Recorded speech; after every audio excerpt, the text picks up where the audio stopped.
What's up, guys? This is Sean and welcome to another episode of the iherng podcast. And I hope everybody's doing well at home, and I hope everybody is safe. And today will be another Asking Sean segment, and today will be an email from Eugene Cheong. Hi Sean, I appreciate your sharing via YouTube, and I really learned a lot from there. I'm Eugene, 27 years old. Last year I bought my very first property in Ipoh.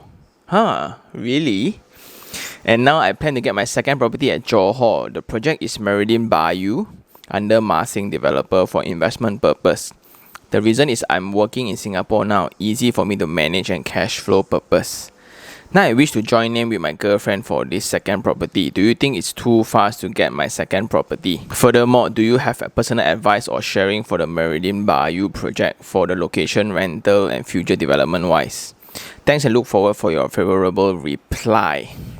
So thank you very much, Eugene. I really appreciate your email, and let me break down to you lah. So I think the first property that you buy in Ipoh, right?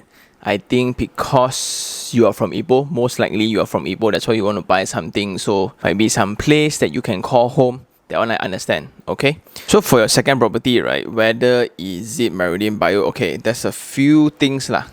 Okay, in Johor right now, apartments, I doubt there will be positive cash flows, unfortunately, because the insight I got from Johor side, right, is that only foreign, meaning people who are not from JB will buy apartments there. That's why the properties there do not fetch a lot of capital appreciation just yet. But the landed is doing really well, especially the terrace houses between 5 to 600,000, right? Always sapu kaliawan, finish habis. But for apartments, right, you can see they are really in a situation where there's too much supply. So when there's too much supply, it means that it's the tenants market. Tenants get to choose where they want to stay, and I will really nego with you, right, for the best rate possible. So that's the insight that I got from Johor. So my advice for your Meridian Bayou, right, if it makes sense in terms of investment, it means that if you look at the current rental in the surrounding areas, can actually somewhat cover maybe 3% ROI, 4% ROI, which means your total rental per year divide by your purchase price is equals to 4% or 5%, then I think it's still okay, because you can almost expect no capital appreciation because you look into the supply, right? There's just too many apartments in Johor where nobody's actually staying. That's why if you look at night, right, at night you look, then the amount of lights that's actually on, right, very little and very limited. So that's my first concern. And if it's within your affordability, you got extra spare cash to put, right, then I would think that it's fine. But then it comes to your second question, whether should you share with your girlfriend.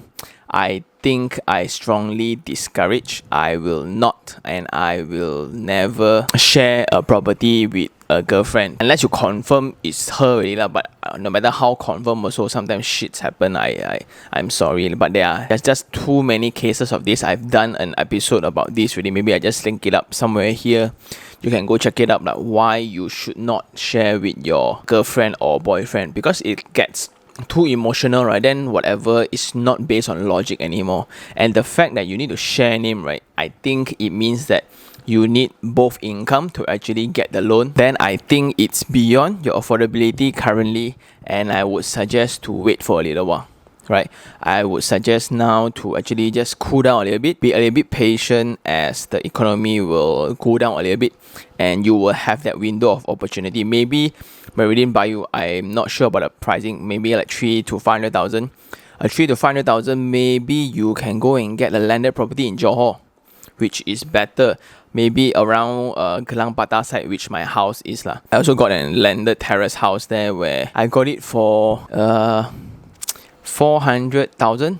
Yeah, I think 400,000, but I'm actually renting out at 2,000. So in Johor, next to second link and first link, right? I think first link is packed already. Everybody just wants to buy a lot there, and they want to just rent out to people who works in Singapore. I understand, but a lot of people don't look at second link. I'm very positive about second links areas where they have landed properties there. So I think a lot of terrace houses there that's actually coming out, although it's more industrial, but I think that it's very close to Singapore, which is Jurong side, and I see a lot of potential. That's why it's one of those cases where the for a landed house, right, rental can never cover installment one. But in this case, right, by luck, I did it by luck lah.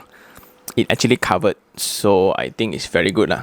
Okay, so again, just to recap, would I recommend an apartment in Johor currently? My answer is no, unless the rental makes sense. The existing rental around the area makes sense, and you take the total annual rental collected, divide by the total value of the property. If you get 4 to 5%, then I think it's still okay, but it's still based on your affordability. And in this case, since you need to share with your girlfriend, I think it's a no, right? I will not suggest you to go do that. Not because like I doubt the love or whatsoever lah, but it's just not practical. I would suggest to wait for a little while, like maybe 3 to 6 months time, because a lot of business people are actually affected by the virus and the lockdown, and I think a lot of good deals will come up. Then maybe at that time, right, the price that you are actually paying for Meridian Bayou, you can actually afford a single story terrace house, because standard still is the top priority for people in JB.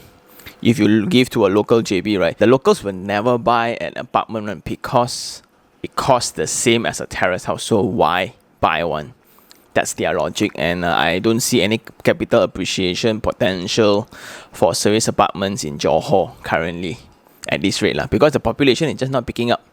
Right, so I think that's all for this episode. Thank you very much, Eugene, for sending this, and I hope I answered your question. Thank you very much. I also from Ipoh. Maybe we go and eat hor fun next time. Okay, thank you very much, and I see you on the next one. Ciao.